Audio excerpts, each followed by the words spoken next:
Interest سے بچ جاؤ، بینک کے اندر ملوث ہونے سے بچ جاؤ۔ دیکھیے یہ تفصیلی بحث ہے کہ آج حج کے لیے، آج لون لینے کے لیے بینک کا سہارا لینا پڑتا ہے، گھر میں روپیہ رکھیں، پیسہ رکھیں، چوری ہونے کا اندیشہ ہے۔ شریعت اتنی تنگ بھی نہیں ہے، شریعت اتنی مصیبت ڈالنے والی بھی نہیں ہے۔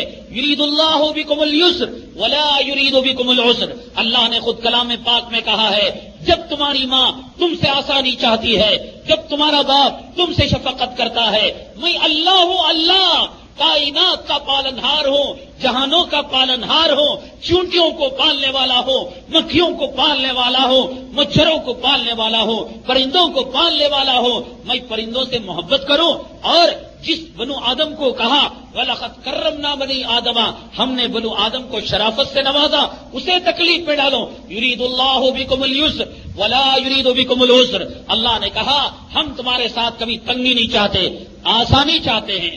دیکھیے اللہ جل جلالہ نے کئی چیزیں حرام فرمائی ہیں، لیکن انسان کی آسانی کے لیے، انسان کی اپنی جان کی حفاظت کے لیے جہاں اللہ نے سور کو حرام قرار دیا ہے، خون کو حرام قرار دیا ہے، شراب کو حرام قرار دیا ہے، اللہ کی اپنے مخلوق سے پیار دیکھیے، محبت دیکھیے۔ ایک اللہ کی محبت سمجھنے سے پہلے دنیا کے قانون کو سمجھیے۔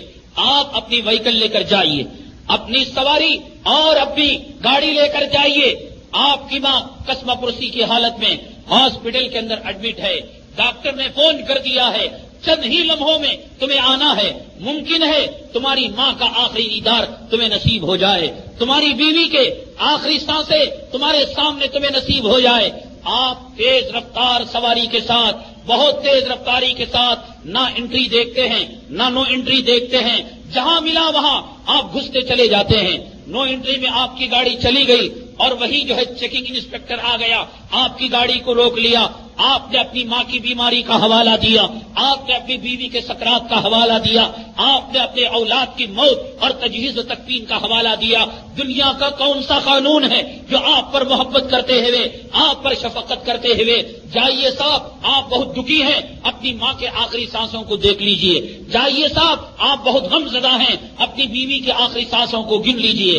جائیے صاحب، آپ کا لڑکا ایکسیڈنٹ کے بعد تڑپ رہا ہے، اس کی تجہیز و تکفین کا استعمال جو ہے آپ جو ہے یہ ترکیب کیجئے۔ کوئی نہیں کہتا بھئی یہ قانون ہے، نہیں گھسنا تھا، آپ نے گھس گیا، 100 روپئے دیجئے، 200 روپئے دیجئے، جرمانہ دیجئے، رشوت دیجئے، کوئی قانون کسی کی مجبوری نہیں سنتا۔ اللہ کو کتنا پیار ہے، اللہ کو کتنا لاڑ ہے، اللہ کو کتنی شفقت ہے۔ کہا انما حرم علیکم المیتۃ والدم ولحم الخنزیر، اللہ نے فرمایا ہم نے تمہارے لیے حرام کر دیا، مردے کو حرام کر دیا، خون کو حرام کر دیا، اور سور کے گوشت کو، خنزیر کو حرام کر دیا۔ یہ اللہ تعالیٰ نے کہا حرام کر دیا۔ یہ حرام جہاں کہا فوراً دوسرے جملے میں اللہ نے کہا نہیں بندے، تیری جان، تیری زندگی اور تیری عافیت، تیری صحت، تیری سلامت ہمیں تیرے ایمان سے زیادہ عزیز ہے۔ فمن اضطر غیر باغ ولا عاد فلا اثم علیہ، ہم نے سور کو حرام تو کر دیا ہے، ہم نے شراب کو حرام کر دیا ہے، ہم نے موتا کو حرام کر دیا ہے، ہم نے خون کو حرام کر دیا ہے، لیکن تم جا رہے ہو اور پردیسی کی حالت میں ہو، جنگل میں ہو، چند کافروں نے تمہیں گھیر لیا، تلوار اٹھا لیا، صاحب تمہیں یہ مردار کھانا پڑے گا، یہ خنزیر کا گوشت کھانا پڑے گا، یہ شراب پینا پڑے گا، یہ خون پینا پڑے گا۔ اللہ کی محبت پر قربان جائے۔ اللہ نے کہا فمن اضطر غیر باغ ولا عاد فلا اثم علیہ، اللہ نے فرمایا حرام تو کر دیا ہے، اسی حرام کی جانے والی آیت میں اللہ نے یہ بھی کہہ دیا اگر تم مجبور ہو گئے، تمہاری جان کو خطرہ ہے، تمہاری صحت کو خطرہ ہے، تمہاری سلامتی کو خطرہ ہے، چلو سور کا گوشت بھی کھا لو، ہم تمہارے اوپر گناہ کا بوجھ نہیں ڈالیں گے، شراب پی لو، مردہ کھا لو، خون کھا لو، ہم جو ہے قیامت کے دن مواخذہ نہیں کریں گے۔ ہے دنیا کی کوئی حکومت؟ جائیے، اگر کوئی آدمی گھر کی روٹی روزی سے مجبور ہو کر حکومت کو لون کے لیے اپلائی کرے، بیت المال کو خرچ کے لیے اپلائی کرے، مالداروں کے در کے جوتے سیدھے کرے، 1 روپیہ نہ ملے، ہوٹل میں جائے 2 روٹی چوری کر کے آئے، کون سی دنیا کی عدالت ہے جو اس کی مجبوری کو سمجھے اور جو اس کے فاقے کو سمجھے اور جو اس کی مظلومیت کو سمجھے؟ اللہ کو مخلوق کا کس درجے دکھ ہے، درد ہے، رحم ہے، کرم ہے۔ جس آیت میں کہا کہ خنزیر حرام تو آگے کہا فمن اضطر غیر باغ ولا عاد فلا اثم علیہ، کوئی گناہ کی بات نہیں۔ اگر تم کھا کر اپنی جان بچا سکتے ہو تو کھا کر بچا لو۔ تو اسی طریقے سے بینک کو، سود کو، ربا کو، انٹرسٹ کو، چٹ فنڈ کو، یہ وہ تمام معاملات ہیں جسے اللہ جل جلالہ نے اعلان جنگ کیا ہے کہ اگر اس میں تم ملوث ہو گئے تو تم یہ سمجھ لینا کہ میرے سامنے اللہ ہے اور اللہ کا نبی ہے۔ میری تلوار کبھی اللہ کے خلاف چلتی ہے اور کبھی نبی کے خلاف چلتی ہے۔ سود کا کھانے والا، سود کا لینے والا، سود کا دینے والا، اتنا خطرناک گناہ، اتنا خطرناک گناہ۔ الامان والحفیظ، جناب رسول اللہ صلی اللہ علیہ وسلم نے ارشاد فرمایا، لعن اللہ نے لعنت فرمائی ہے آکل الربا، سود کے کھانے والے پر۔ بھئی گناہ کس نے کیا؟ جس نے سود کھایا۔ وہ موکلہ، جس نے کھلایا اس پر بھی گناہ۔ ایک آدمی حرام کی کمائی کماتا ہے، رشوت کی کمائی کماتا ہے اور ناجائز کمائی کماتا ہے۔ اس نے مولانا کو 11ویں کی دعوت دے دی، فاتحہ کی دعوت دے دی، مولانا لا علم میں چلے گئے اور کھا لیے، تو شریعت یہ کہتی ہے مولانا پر کوئی گناہ نہیں، حالانکہ اس نے حرام کی دعوت کھلائی ہے، لیکن لا علمی میں چلے گئے تو کہا ان پر کوئی گناہ نہیں، لیکن کہتی ہے لعن اللہ کی لعنت ہے۔ لعنت کافروں پر آتی ہے، لعنت مشرکوں پر آتی ہے، لعنت بت پرستوں پر آتی ہے، لعنت پھٹکار اللہ کے باغیوں پر آتی ہے۔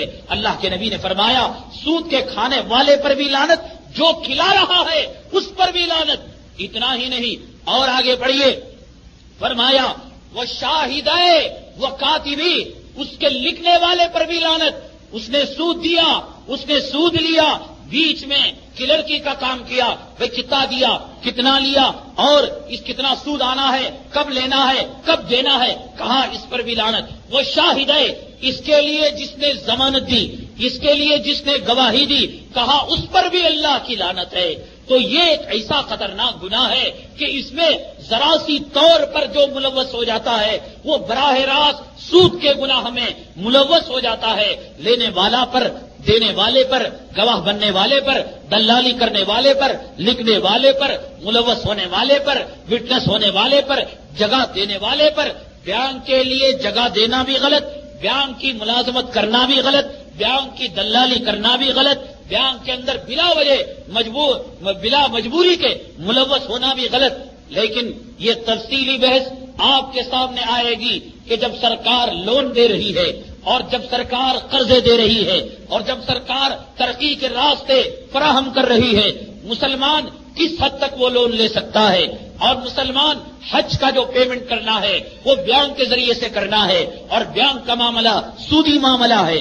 نوٹ ریزرو بینک کی تصدیق کے بغیر نہیں آتے، نوٹ رکھنا کیسا ہے، نوٹ نہیں رکھنا کیسا ہے۔ اگر یہ سب معاملات کاروبار کے اندر 75% عالم کے کاروبار، دنیا کے کاروبار براہ راست بینک سے ملوث ہیں، بینک سے چیک دینا پڑتا ہے، چیک لینا پڑتا ہے، بہت تفصیلی احکامات ہیں۔ یہ ایسی چیز ہے جس کے بارے میں جناب رسول اللہ صلی اللہ علیہ وسلم نے ارشاد فرمایا، ایک زمانہ آئے گا کہ جس زمانے کے بہت سارے لوگ سود کھانے کے اندر ملوث ہوں گے، لیکن اگر کوئی طبقہ سود سے بچنا بھی چاہے گا، ایک آدمی کوئلے کی دکان میں جاتا ہے، نہ کوئلہ خریدتا ہے، نہ کوئلہ بیچتا ہے، نہ کوئلے کی دلالی کرتا ہے، بس بات کرنے کے لیے گیا تو کوئلے کا دھواں، کوئلے کے اوپر کی دھول کم سے کم اس کے سفید کپڑوں کو کالا کر ڈالتی ہے۔ آقا نے فرمایا ایک زمانہ آئے گا سود اتنا عام ہوگا، اتنا عام ہوگا، آدمی سود سے بھی بچے گا تو سود کے اوپر کا غبار اور دھواں اس سے آدمی ملوث ہو جائے گا۔ اس سے کیسے بچا جائے اور راہ نجات کیا ہے، حلال طریقہ کیا ہے، اور گناہ تو بہت خطرناک ہے۔ اگر سود کا 1 درہم، سود کا 1 روپیہ لے کر اگر کوئی آدمی کپڑے سلا لیتا ہے، جب تک وہ کپڑا جسم پر رہتا ہے، مرتے دم تک وہ کپڑا جب تک رہے گا، وہ حالت میں نماز پڑھے گا تو نماز قبول نہیں ہوگی۔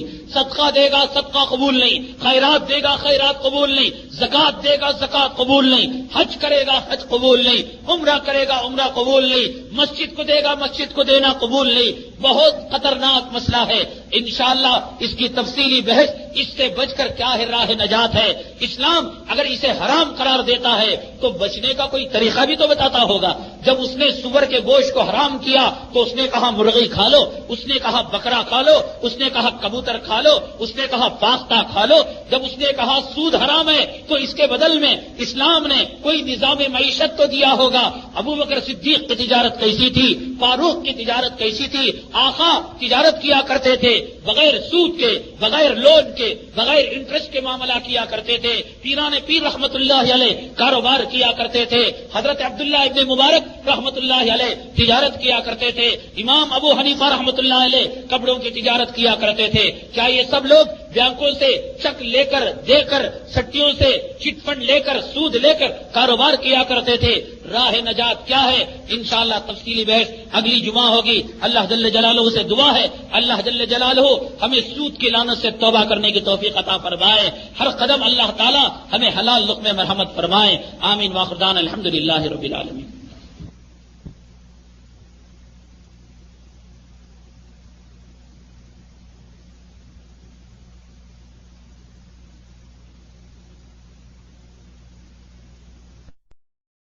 خواتین و حضرات، ایمان اور روح کی تازگی کے لیے ہمارے یہاں تشریف لائیے۔ ہمارا پتہ مینار الیکٹرانکس پاور ہاؤس کے سامنے، Kalyan road, Bhiwandi, Maharashtra, India. Mobile number 9823250416 9823250416۔